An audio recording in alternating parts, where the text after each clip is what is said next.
Desde los estudios de NTC, la red independiente presenta Noticias 1.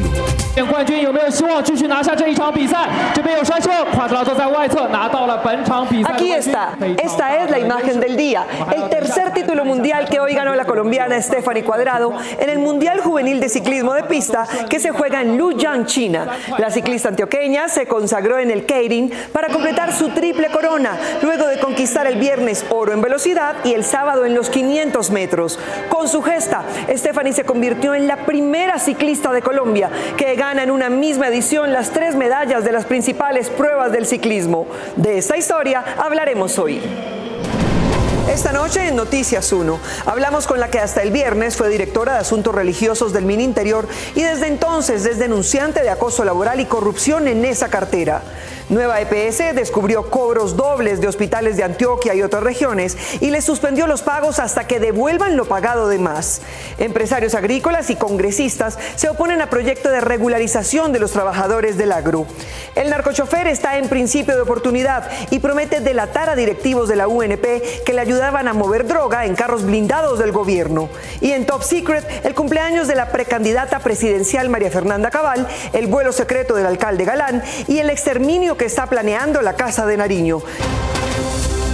Por la prensa libre y el derecho que todos ustedes tienen a la verdad, yo soy la Red Independiente. Presenta Noticias 1 con María Fernanda Navia y Gerson Caucha.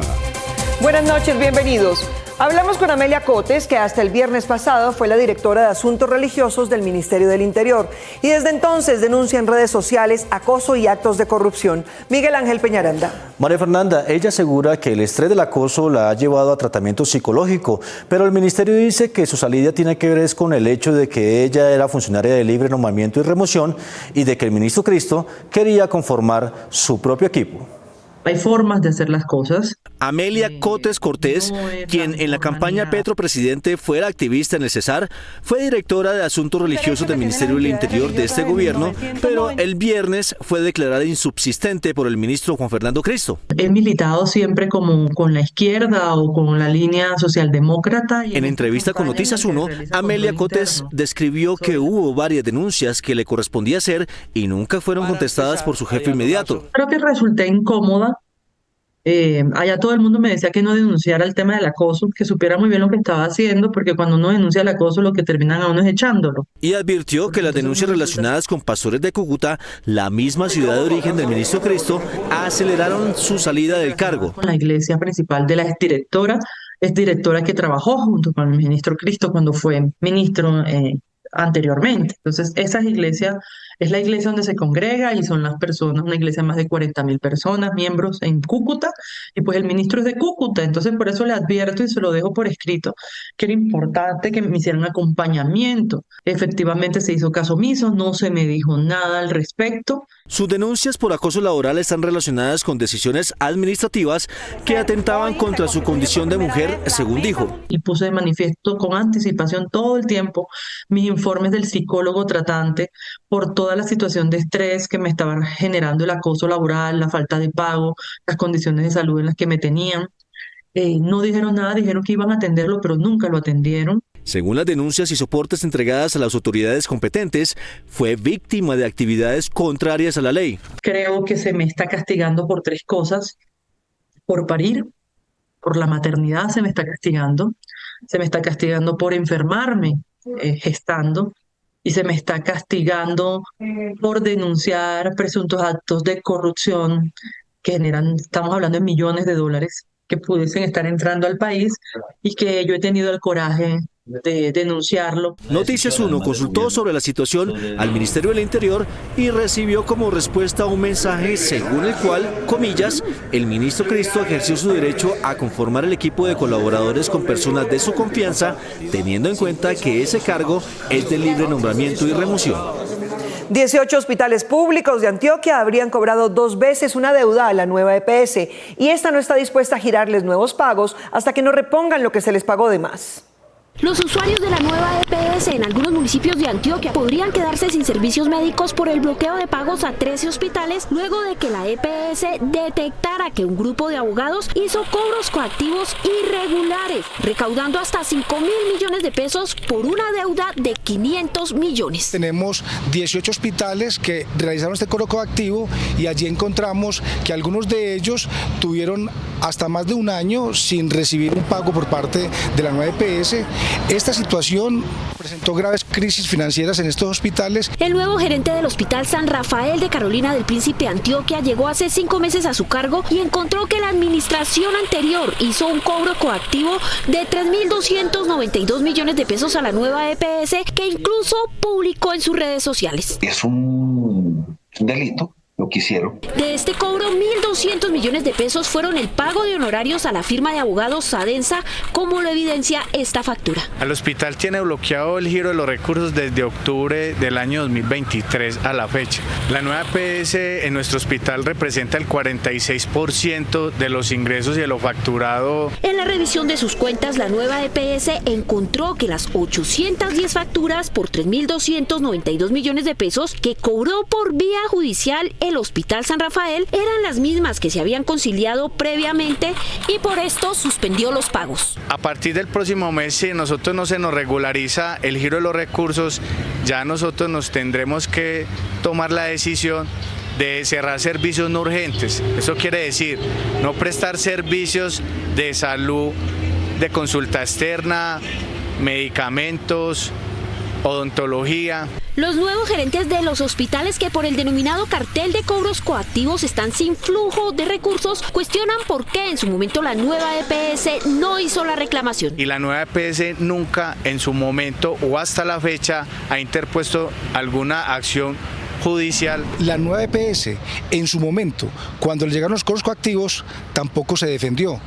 Dejó vencer los términos. El interventor de la nueva EPS por ahora evalúa la manera de evitar el cese de servicios. Es un tema que vamos a acudir a los buenos oficios después de entablar la demanda penal a la Superintendencia Nacional de Salud para ver cómo, a qué salida encontramos. Mientras se resuelve este caso en los estrados judiciales, los usuarios de la nueva EPS corren el riesgo de no recibir la prestación de servicios. Noticias 1 conoció un proyecto de reforma a la salud de 48 artículos con el que el gobierno socializa su nuevo proyecto de reforma a la salud. Le preguntamos a pacientes, clínicas y docentes sobre sus puntos clave. Aunque aún no se conoce el texto oficial de la reforma a la salud que el gobierno radicaría esta semana en el Congreso, este borrador del proyecto de 48 artículos que aún está en revisión fue socializado el pasado jueves por el Ministerio de Salud a todos los gerentes de los hospitales públicos. Estamos interesados en hacerlo. La iniciativa contempla la creación de un fondo para la atención primaria en salud y busca asignar recursos específicos de las unidades de pago por capitación UPC para la atención primaria. Igualmente se mantiene la transformación de las EPS a gestoras de salud con 2 años de plazo para migrar al nuevo modelo y la creación de centros primarios de atención. Nosotros conocemos un texto de menos de 50 artículos que es un resumen de la última versión del proyecto de ley 339, con unos contenidos acotados, con la eliminación de varias cosas que nosotros de entrada considerábamos que eran redundantes. Los académicos aseguran que los cambios propuestos hacen que la reforma sea fiscalmente viable frente al proyecto anterior que implicaba costos adicionales. Lo que me parece más interesante ahí es que describe muy bien los cambios en las fuentes de financiación y los ajustes de las fuentes de financiación del Gobierno Nacional y del Sistema General de Participaciones para garantizar que la atención primaria está financiada. Para los pacientes de alto costo, ni el borrador de la propuesta del Gobierno ni los proyectos radicados por partidos políticos resuelven los problemas del sistema. O sea, no vemos en realidad que se quiera hacer una reforma para ayudar al pueblo colombiano, sino hay un protagonismo político. La verdad no es más una reforma política, de banderas políticas, que objetivo de que nos quede un sistema de salud mejor. Sin embargo, consideran que es necesario hacer la reforma para reducir la incertidumbre y mejorar la prestación de servicios de salud. Estas intervenciones generaron un nerviosismo en el mercado y que nadie quiere aumentar la capacidad de deuda con estas EPS, lo que significa no le vendo más, no le presto servicios más hasta que no me pague o le reduzco, y eso significa que no hay las atenciones a tiempo.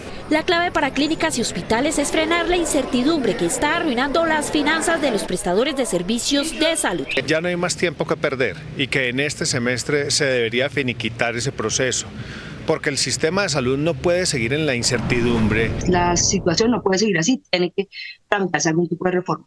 Esta reforma sería discutida en las comisiones séptimas de Cámara y Senado y se presentaría como ordinaria.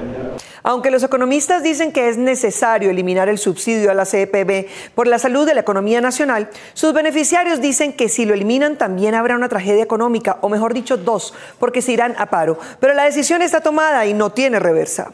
Nuestro sector pueda estar enfrentando la peor crisis en su historia. Nidia Hernández, presidenta de la Federación Colombiana de Transportadores de Carga por Carretera, Colfecar, predice una catástrofe en su sector si el gobierno nacional aumenta en 6.000 pesos el precio del galón de ACPM en un lapso de año y medio, como lo ha anunciado. No hubo acuerdo porque resulta que las mesas nunca se trataron de que llegáramos a un acuerdo en cuánto nos iban a subir o en qué plazos nos iban a subir. Las mesas siempre se trataron en que nosotros presentábamos una fórmula que fijara el precio del combustible de una manera diferente a la que existe hoy en día. Aunque los economistas predicen un déficit nacional si se les mantiene el subsidio, ella insiste en que su impacto tendrá mayores consecuencias económicas. Va a haber un gran impacto sobre la inflación de los alimentos principalmente, porque creemos y consideramos que el Ministerio de Hacienda está subestimando el porcentaje de alimentos que está siendo transportado vía terrestre, porque ellos hablan de que solamente es un 13%. En el Congreso de la República, el anuncio del gobierno de aumentar el precio del galón de ACPM encendió la polémica entre representantes que defienden la medida y los que defienden el subsidio. Por cada 1.000 pesos de aumento en el precio del galón del diésel se genera un incremento del 0.5% en la inflación, es decir que un aumento de 6.000 pesos podría generar un impacto en el bolsillo de todos los hogares colombianos cercano al 3%. El representante Alfredo Mondragón de la bancada de gobierno explicó que el alza en el diésel es consecuencia de la presión internacional y de la regla fiscal que impide la inversión social que proyecta el gobierno. Nos han impuesto una regla fiscal que pone límites al gasto público, casi siempre para favorecer a los que se apropian realmente de los recursos públicos. De tal manera que el gobierno del presidente Petro está abocado básicamente a un callejón sin salida. El terror por el impacto es mayor con un paro camionero que está moviendo a otros a pedir la perpetuación del subsidio a los empresarios del transporte. No queremos enfrentarnos a un paro camionero. La verdad, eso sería trágico para la economía de nuestro país. Debemos nosotros revisar y hacer una ponderación de cuáles son los pros y los contras de esta alza. El gremio camionero advierte que este año ya se han presentado 2 incrementos en el precio de los peajes y dicen que su bolsillo no aguanta más alzas. Cambio Radical y el gremio de los empresarios agrícolas creen que el proyecto de formalizar a los trabajadores del campo resultará en una multiplicación de la informalidad y la ilegalidad en el trabajo agrario. Gustavo. María Fernanda, es muy difícil que un trabajador agrario pueda conseguir una pensión en el régimen actual. Por eso en la reforma laboral se contemplan normas que les garanticen el mínimo vital. En el campo difícilmente alguien se pensiona hoy. Si no hay garantías para el trabajador, no hay pensionados. Bajo esa premisa se realizó la más reciente audiencia pública en la Cámara de Representantes sobre la reforma laboral, antes del segundo debate que será en plenaria. Esto no se trata de costos, sino se trata de derechos. En la audiencia, la Sociedad de Agricultores de Colombia, SAC, solicitó el retiro de 4 artículos relacionados con la contratación del trabajador del campo. Que se pueda contratar y pagar por el tiempo efectivamente elaborado, sin vulnerar, por supuesto, lo que es el salario mínimo, sea mensual, sea diario, sea semanal o sea por horas. El gobierno pretende formalizar a los trabajadores rurales, en donde las tasas de informalidad llegan al 86%. Aquí nos están advirtiendo que es muy posible y es muy riesgoso que se pase de la informalidad a la ilegalidad. La ponente coordinadora de la reforma laboral, María Fernanda Carrascal, explicó la meta consignada en la reforma. Formalizar por lo menos entre 300 y 500 mil trabajadores del primer eslabón de la cadena de la agricultura, que son los y las jornaleras. Pero dicha formalización es vista por la SAC como una carga que hará inviable la contratación de los campesinos. En el campo hay sectores donde usted, como trabajador rural, puede tener varios empleadores en el mismo día. Las empresas temporales se presentan como una opción intermedia, pues así se podría responder a los ciclos de siembra y cosecha característicos del sector. Somos una respuesta efectiva a la formalización de trabajadores para atender estacionalidades de sectores tan importantes como el agrícola. Hay que dignificarles su labor. Un campesino no se jubila. Un campesino trabaja todo el día al sol y al agua. Un campesino no tiene las comodidades en las ciudades que tenemos nosotros. Es que cuando le ponemos demasiadas cargas al empleador, sobre todo al sector del campo, pues hacemos que el empleador del campo o caiga en contratar de manera informal o no contrate. De momento, el gobierno no retirará los artículos que hoy pretenden darle garantías a los campesinos en la reforma laboral.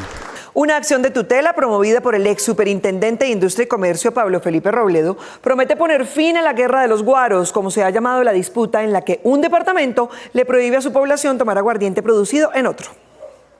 La Corte Constitucional tiene en sus manos la posibilidad de tumbar la medida que le permite a cada departamento prohibir la venta de los aguardientes de los demás, medida que está impugnada por atacar la libre competencia y que viene desde la era colonial. Que no puede ser del gobernador es el derecho de poner en la mesa de los colombianos un determinado aguardiente. La demanda no busca acabar el monopolio de los impuestos al licor en cabeza de los departamentos, sino permitir el libre ingreso a aguardiente en todo el país y proteger la competencia. Porque hoy en día nosotros no nos podemos tomar sino el aguardiente que el gobernador del departamento quiere que nosotros nos tomemos. Pero independientemente de si son muchos o pocos aguardientes los que están en el departamento, la renta sí es del gobernador. Es decir, sin importar la marca de aguardiente que entre en las regiones, los departamentos seguirán siendo los beneficiados de los impuestos por la producción y comercialización de esta bebida,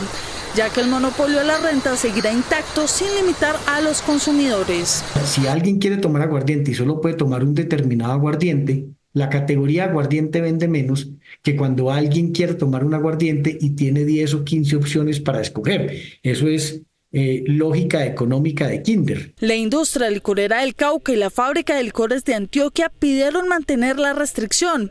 En 2023, entre las dos obtuvieron rentas superiores a los 489.000 millones de pesos, mientras que la industria licorera de Caldas solicitó que se tumbe, pues su aguardiente no puede venderse en Cundinamarca, Antioquia y Cauca, entre otros. Seguimos perdiendo espacios. Esto imposibilita la transferencia de conocimientos, la transferencia de tecnologías y el crecimiento de una industria no solamente para los industriales, sino también para los artesanales. Para Jaramillo, con esta opción también se acabaría el mercado ilegal. Productos que están certificados con registros sanitarios aptos para consumo humano, y vamos a seguir haciéndole frente al flagelo tan grande que vive la industria nacional como es el mercado ilegal. En 2023, de acuerdo con la Asociación Colombiana de Industrias Licoreras, las ventas de aguardiente fueron de 1,4 billones de pesos y se transfirieron 340.000 millones de pesos para salud y educación. Los casos de dengue en este continente se han multiplicado por 3 entre el año pasado y el presente. Hoy se cuentan 11.3 millones de contagios y 602 muertes y siguen creciendo. El problema es que el esquema de vacunación por paciente vale entre 600.000 y 800.000 pesos. El más reciente informe del Ministerio de Salud indica que la variante Mpox de la viruela del mono aún no se ha identificado en el país. La Organización Panamericana de la Salud aclaró que no es necesaria ni recomendable una vacunación masiva para esta nueva variante de la viruela que mantiene en alerta al continente africano y al mundo. No obstante, los contagios por dengue, otra enfermedad viral que se transmite de mosquito a persona, según el reporte epidemiológico del Instituto Nacional de Salud, están por encima de lo esperado. En la semana 32 de vigilancia se registran 243.538 casos, de los cuales el 36,8 presentaron signos de alarma. El Valle del Cauca reporta el mayor número de casos por departamento y 107 personas muertas por dengue. El laboratorio japonés Takeda desarrolló el biológico Qdenga, que cuenta con aprobación internacional por parte de la OMS y por el INVIMA en Colombia desde noviembre diciembre del año pasado. Estoy hablando de un desarrollo de una vacuna de más de 7 años, el seguimiento de pacientes a más de 5 años desde la primera dosis o 4.5 posterior al esquema completo. Se le atribuye una eficacia del 85% en prevención de la enfermedad y del 90% en su curación. La vacuna se administra subcutánea en 2 dosis separadas por 3 meses para pacientes entre los 4 y los 60 años. Que de su inicio de vacunación en el mundo, en más de 23 países de Europa, ya más de 5 en Latinoamérica, ha mantenido esa vigilancia continua, tanto de efectividad, eficacia y seguridad. Teniendo en cuenta que los brotes han venido por encima de los registros históricos, los expertos piden incluirlo en el plan de vacunación. Nunca antes en la historia habíamos registrado tantos casos y por ende tantas complicaciones que se están viendo ahora, incluso mortalidad que antes no notábamos. Entonces sí, la respuesta es: esperaríamos que haga parte del calendario vacunal. El avance de la enfermedad ya marca la necesidad, pero aún falta determinar las condiciones. Eso hace que se acelere la inclusión de esta discusión en la agenda del país. Y lo que tenemos que hacer es hacer seguimiento muy fuerte a qué condiciones, qué estrategia y cómo se va a hacer esa vacunación y a qué precio se introduciría. Otra dificultad para la vacunación masiva es el precio de cada dosis, que actualmente estaría entre los 300.000 y los 400.000 pesos. Solo desde 2016, cuando se firmó la paz, los indígenas han sido víctimas de 100.000 violaciones a sus derechos humanos. El gobierno fue a su asamblea en Bogotá y les prometió una intervención integral que incluiría la promesa de recuperar a todos los niños que exguerrillas y neoparas les han robado para la guerra. El desplazamiento forzado, el confinamiento, las amenazas a sus voceros, los homicidios y el reclutamiento forzado de niños, niñas y adolescentes están afectando a los pueblos indígenas del país. Sigue siendo dramática en materia de violaciones a los derechos humanos. Desde el año 2016 hasta la fecha, en el año 2024, llevamos una cifra lamentable de 180.635 personas víctimas de la violencia en Colombia. La Organización Nacional Indígena ONIC reportó que desde la firma de la paz hasta hoy se registran 100.140 víctimas. De ese número, 38.296 son víctimas de desplazamiento forzado, por lo que le exigen al Estado la formulación e implementación de una política o plan de reducción acelerada de impunidad. Que se expida un decreto de política pública para la protección de los derechos humanos colectivos e individuales y sus territorios de los pueblos indígenas. El departamento del Cauca tiene el mayor porcentaje de población indígena del país, por lo tanto, esta comunidad es objetivo mayor del conflicto armado. Según el Instituto de Estudios para el Desarrollo y la Paz, Indepaz, en lo que va corrido este año han sido asesinados 83 de ellos. El Consejo Regional Indígena del Cauca, CRIC, reunió a sus autoridades y ancianos en el Parque El Renacimiento de Bogotá para pedirle al gobierno Petro garantías de seguridad. Para mirar cómo le salimos al paso a esta situación de conflicto armado que se está presentando en las comunidades y en el departamento del Cauca. El ministro del Interior, Juan Fernando Cristo, los visitó ayer y les propuso que derroten a los violentos para sacarlos de los territorios. Lamentablemente, los grupos violentos no han sabido responder con un compromiso por la paz.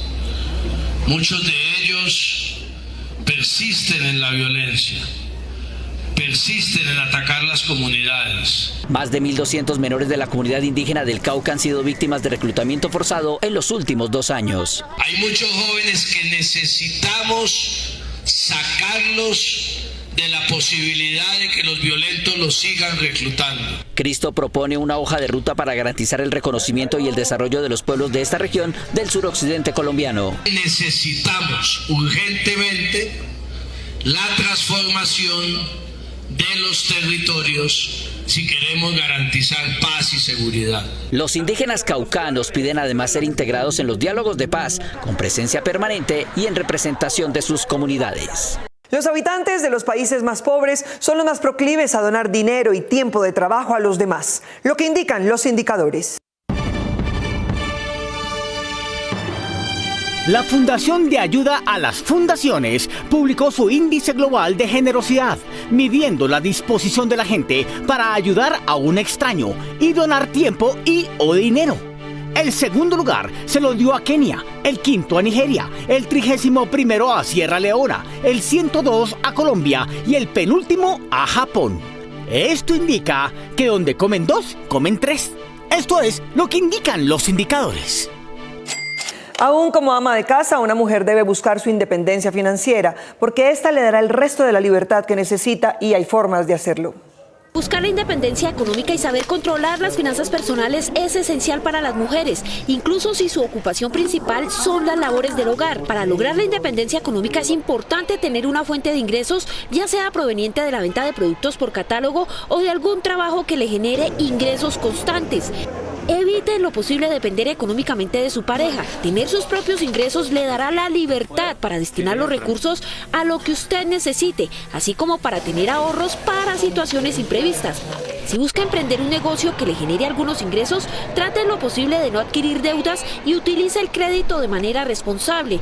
Viva por debajo de sus posibilidades, aprenda a vivir con menos de lo que gana y destine parte de sus ingresos al ahorro. La independencia financiera le ayudará a cumplir sus metas, satisfacer sus necesidades básicas y tener el control de su economía personal. Expertos en ciberseguridad previenen a los colombianos sobre las actividades de una empresa que está ofreciendo regalos para quienes les entreguen los registros de su iris ocular, mientras el gobierno intenta proteger sus datos personales. El pasado 30 de mayo, largas filas de personas en Colombia se congregaron para escanear su iris con una enigmática esfera conocida como OR a cambio de criptomonedas. Desarrollamos un servicio que se llama World ID, que es esta credencial que te da una identidad digital preservando tu privacidad y anonimato, ¿no? Diego Espitia, especialista en ciberseguridad, habló con Noticias 1 y explicó por qué es tan grave que se filtren las características del iris. El riesgo principal es que poder determinar una suplantación de información si la autenticación es basada en el iris, pues es prácticamente imposible, porque es tan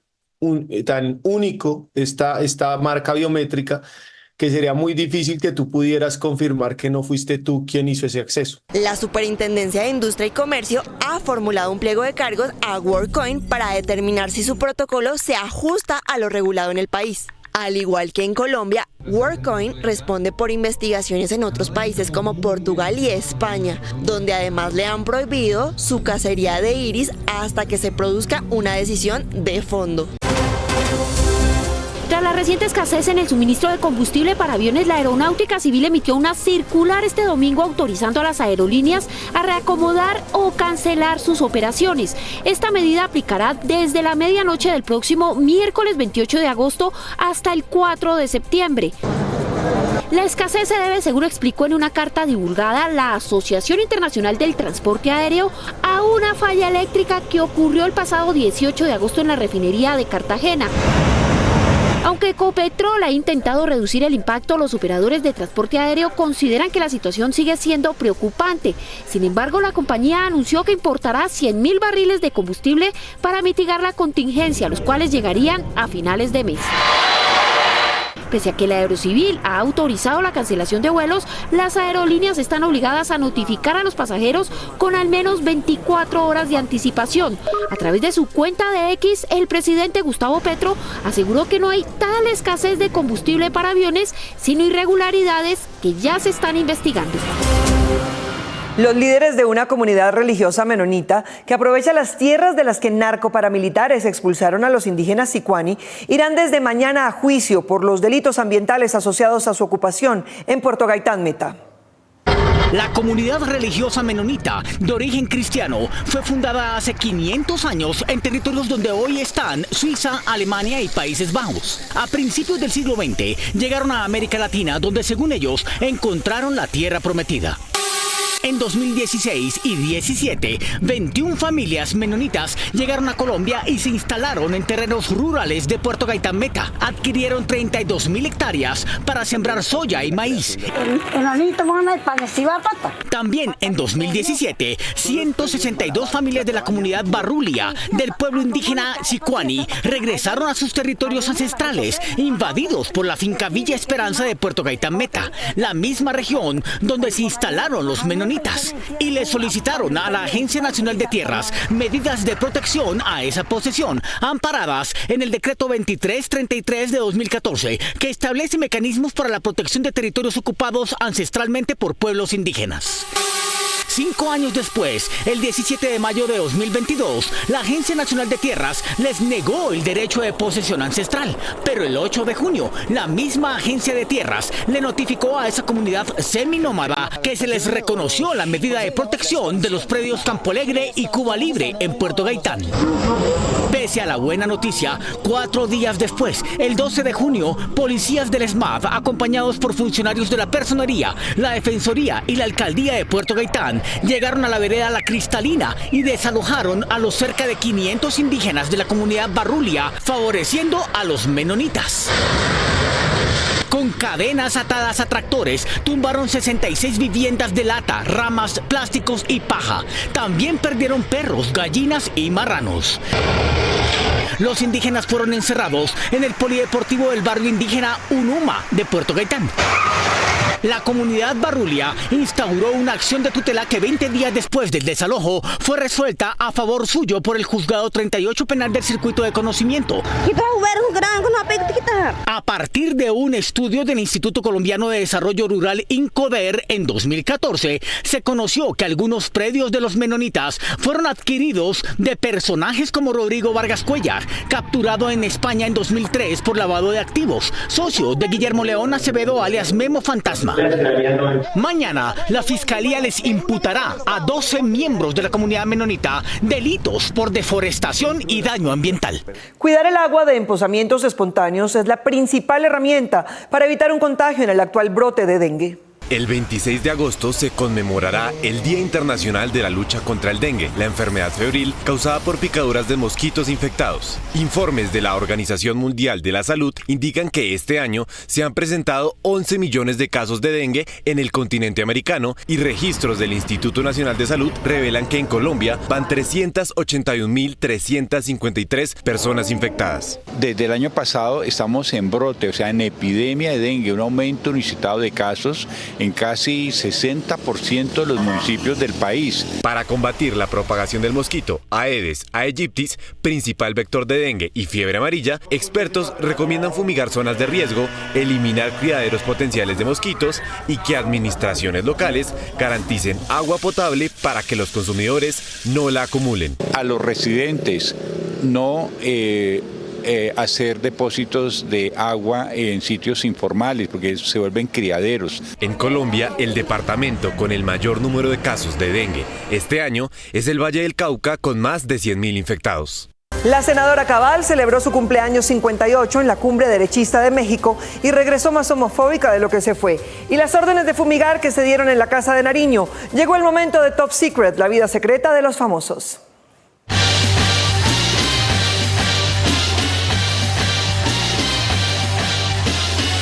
Antes que cuestionar las intervenciones al sistema de salud o la reforma que el gobierno promueve, la senadora María Fernanda Cabal optó por atacar al superintendente de salud, Luis Carlos Leal, por las opciones que él tomó en su intimidad. El de Supersalud con las plumas así, que ya va a volar. El plumífero. El superintendente, aunque sabía que ese no es un tema en el que el Congreso pueda tener ningún interés legítimo, le respondió.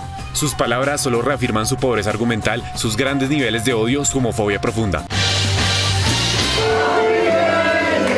La senadora María Fernanda Cabal cumplió sus 58 años en México, pero este fin de semana posteó los videos de su celebración en el marco de la Conferencia Política de Acción Conservadora, es decir, una cumbre de dirigentes de ultraderecha de América Latina que tuvo a Javier Milei como invitado especial. Aquí nadie va a descansar. A su fiesta de cumpleaños asistieron algunos de los símbolos de esa corriente, y entre ellos el hijo de Jair Bolsonaro, quien heredó de su padre su apego a los hechos a la hora de dar declaraciones políticas. La próxima presidente de Colombia.